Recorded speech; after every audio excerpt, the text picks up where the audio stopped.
우선 진행을 하고요. 그러면 의사진행 발언을 꼭 하고 싶습니까? 1번? 그러면 양쪽에 1분씩 의사진행 발언 아까 이주희 의원이 꼭 하고 싶다 그랬는데 그럼 이주희 의원 오면 같이 1분 드리고요. 예, 의석을 정돈해 주시기 바랍니다. 회의를 속기합니다. 보충 질의를 이어가겠습니다. 그 전에 곽규택 의원 의사진행 발언이 있다고 해서 1분 드리겠습니다. 지금 국정조사 진행하면서 불출석하는 증인들이 꽤 있습니다. 그런데 통상 우리가 법사위 같은 경우에도 불출석하는 증인들의 불출석 사유서를 의원님들한테 다 배포를 합니다. 모든 불출석 사유서를. 그래서 본 다음에 동해명령장 발부 여부를 결정을 하는데 저도 뭐 당연히 불출석 사유가 뭐 예상되는 상황이었기 때문에 그걸 일일이 확인 안 했습니다만은 오늘 언론 보도에 의하면 지금 극단적인 선택을 한 오늘 증인 출석 예정이었던 이주영 검사의 경우에는 불출석 사유서에 본인이 그런 병 치료 때문에 도저히 출석할 수 없는 상황이다 하는 것이 적혀 있었다는 겁니다. 언론 보도를 보니까. 그러면은 위원장께서 이런 부분을 보고 과연 어느 정도의 지금 상황인지를 체크를 한 다음에 동해명령장 발부 여부를 결정하시거나 아니면 최소한 우리 특위위원들이 다 같이 보고 그걸 결정해야 되는.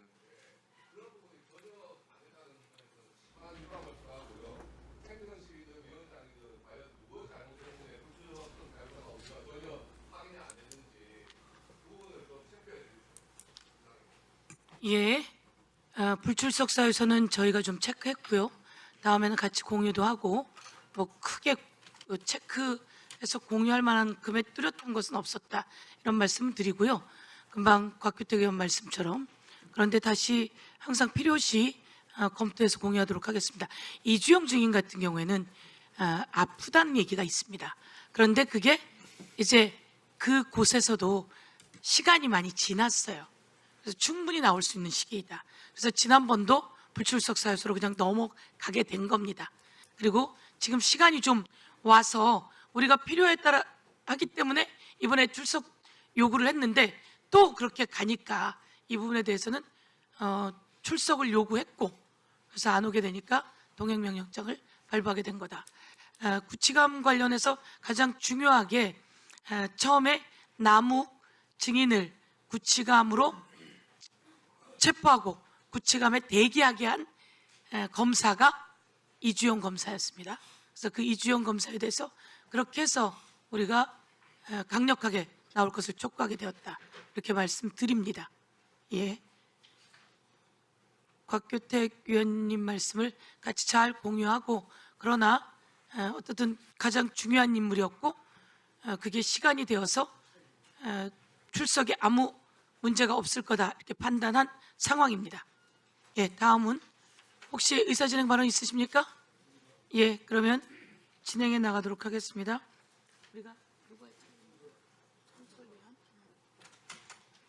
다음은 진보당의 손솔 의원님 질의해 주십시오. 네, 김경수 참고인, 네, 저 정면으로 보이는 대로 나와 주십시오. 이쪽으로 나와 주시면 되겠습니다.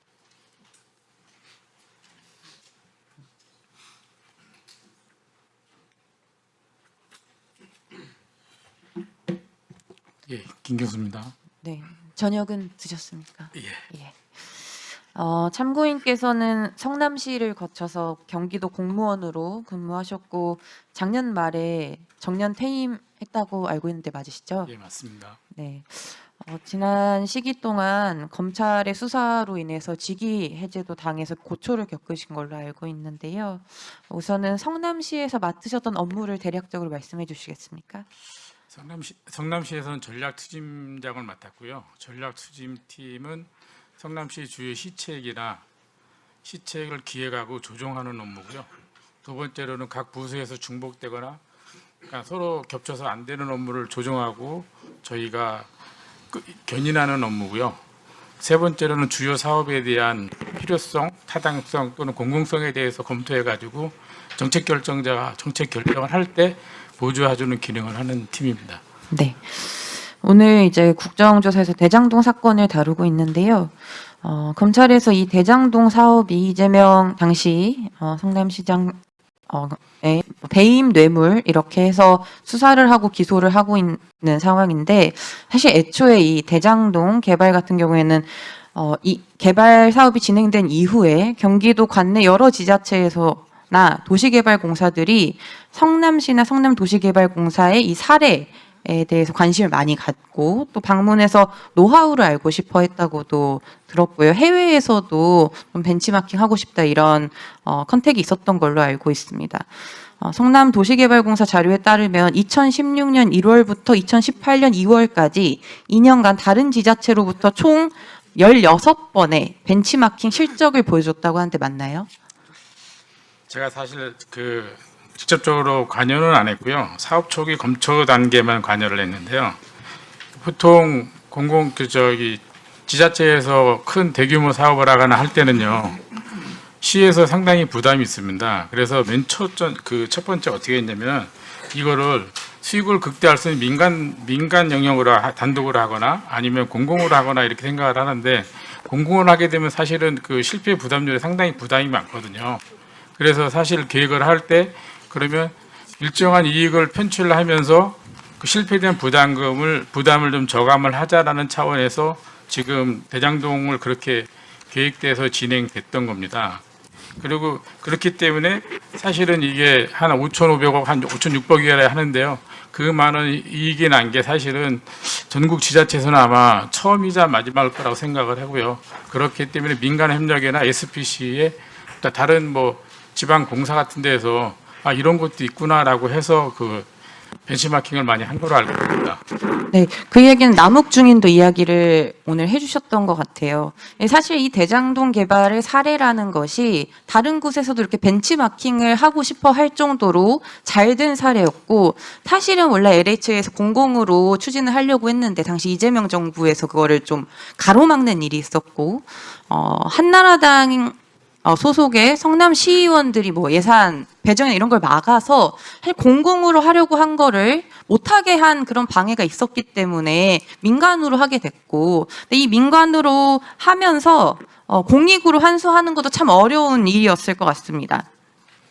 네, 그래서 이렇게 좋은 사례로 만들고자 했던 것이었는데 그 당시에는 인정도 받았었는데 이게 대선 때가 되면서 그것보다 더 받을 수 있었다 이런 언론 보도가 나오더니 윤석열 취임 이후에 이재명 시장의 사익으로 편취했다 뇌물로 이렇게 둔갑을 합니다. 공공으로 어렵게 환수를 했었는데 이런 왜곡과 오해에 대해서는 어떻게 보시나요? 아까 제가 초기에도 금방 말씀을 드렸는데 그러니까 지자체에서 한다는 게 사실은 실패 위험성이 많기 때문에 꺼려하고요. 보통은 그냥 사기업체가 하게 둡니다. 그러면 모든 편익을 사기업체가 가져가게 됐죠. 그런데 이번 케이스 같은 경우에는 시에서 일정한 이익이라도 갖자라고 해서 한 상태고요. 그거는 좀 약간의 말이 안 된다고 생각을 하고요. 그래서 실질적으로 시에서는 공공기여도 받고 그랬지만 한 5,600억에 그거를 이익을 환수한 거라고 보고 있습니다. 네, 이렇게 공공으로 환수한 걸 이렇게 매장하는 것이 저는 말이 안 된다고 생각합니다. 참고인께서 이 과정에서 표적 수사로 고통도 많이 받으신 걸로 알고 있는데 성남 FC 사건으로도 기소가 돼서 고통을 받으신 걸로 알고 있어요. 검찰 조사 받으면서 겪었던 고통이나 좀 심정을 말씀해 주실 수 있겠습니까? 사실 성남시 FC 같은 건도요 조금 이상한데요. 저는 제가 왜 기소가 됐는지 사실 잘 모르겠습니다. 근데 이제 기소된 원인이 검찰에서 저희한테 필요하거나 또는 본인들이 원하는 답을 안 해서 제가 기소했다고 생각을 하는 편이거든요. 그것 때문에 압수수색도 받고 저희 집에 어머니가 노모가 치매 있었는데 그날 깜짝 놀래가지고 그때 집이 난리가 났었거든요. 어머니 때문에.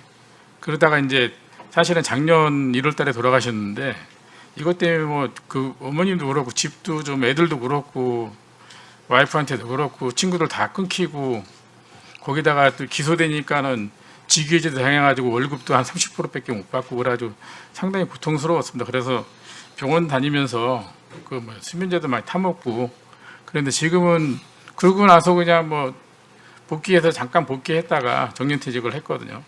그래서 지금은 조금 괜찮은데 좀 힘들죠. 이 고통이 생각보다 힘듭니다. 이렇게 정적 제거를 위해서 그것들을 기록되는 방식으로 무리한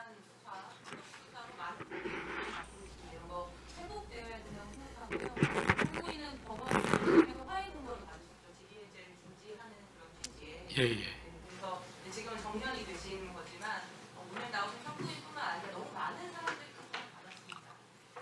기사를 마치겠습니다. 예, 김경수 증인 고생이 많으셨습니다. 아니, 대구 시장을 하던 홍준표 시장도 그러지 않았습니까? 예. 그 FC 관련해 가지고 그것을 뇌물이니 제3자 뇌물이니 한다면 온 지자체가 다 걸릴 거다. 성남 FC는 부도 날 지경까지 있던 걸 살려낸 거 아닙니까? 맞습니다. 시민들이 먼저 그걸 인수해 달라고 해서 했던 거거든요.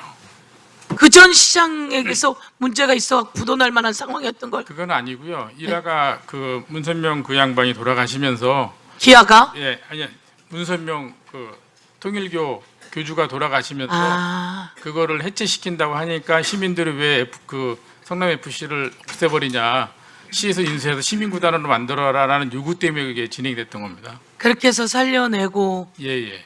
그래서 지금 검사들께서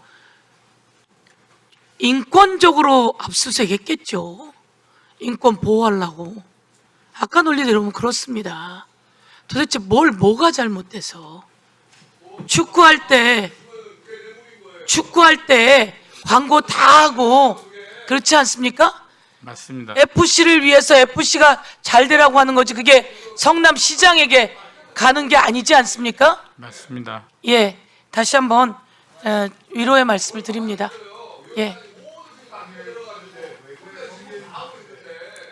예, 얘기하고 싶은 거 있으십니까? 아니 그래서 저는 한 가지 하고 싶은 얘기는요. 네, 이렇게 정무적인 거로 일명 늘공이라는 공무원들이 이런 데 좀 했으면 아니면 좋을 것 같습니다. 왜냐하면 뭐 책임행정이니 뭐 이런 얘기를 하는데 사실 그거는 말뿐이고 이게 딱 터지니까 아무것도 못하고 뭐 기소돼 가지고 좀 힘들거든요. 그러니까 저는 저 하나로 끝나고 다음서부터는 공무원들이 일명 늘공이라는 사람이 이런 데 좀 안 나오고 그냥 맡은 바 일을 좀 해놓으면 좋을 것 같습니다. 예, 들어가십시오. 수고하셨습니다. 아까 곽규택 의원이 이야기하신 내용 한 번 더 정정합니다. 불출석 사유서는 책상에 다 깔아놨답니다. 우리 행정실이 불출석 사유서는 싹 다 깔아놨고요. 그래서 다시 한번 확인해 드리고요. 그리고 항상 불출석 사유서는 행정실에서 깐다는 말씀이시죠? 예, 전부 다 깔아놨고 오늘도 다 깔아놨고 그리고 간사방에 파일로 보내드렸고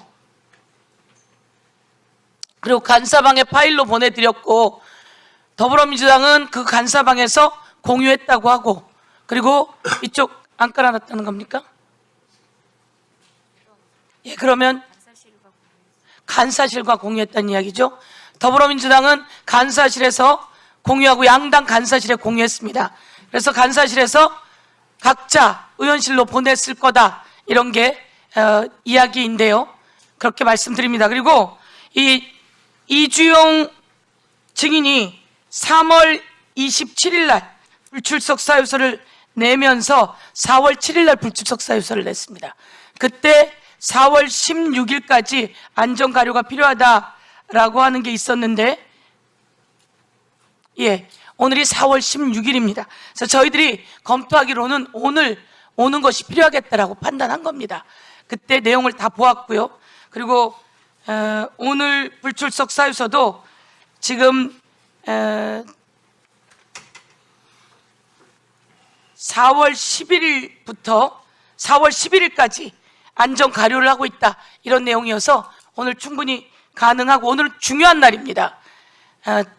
모두 다 사정도 고려해야 되는 것들은 기본이라고 보고 그렇지만 오늘 중요한 것은 남욱 증인 관련하여서 구치감에 대기시키게 했던 검사가 이주용 검사였기 때문에 가장 중요한 인물이었다 이런 말씀을 드립니다. 다음